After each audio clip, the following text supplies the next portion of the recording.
మీరు ఎప్పుడైనా పులిహోరలో egg chicken కలిపి తిన్నారా అండి? మేము తింటామండి. మేము ఒక రకం మేము తేడా మనుషులు అండి. మేము పెద్ద ఎదవలండి. ఎలాగండి చెప్పండి.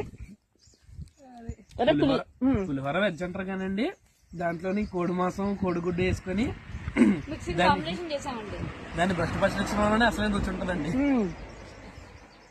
ఎదవలండి మేము తిన్నాక తినమండి. పులిహోర ఎలా ఉంది?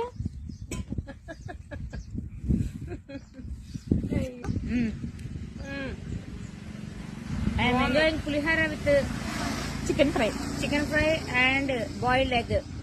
Carry on. See where we are sitting. We are sitting under the shade of the tree. See how big tree is this one. And we are sitting down. There is nothing. Just we are sitting on the floor and a very big struggle for non-vegetarian people like us. Correct.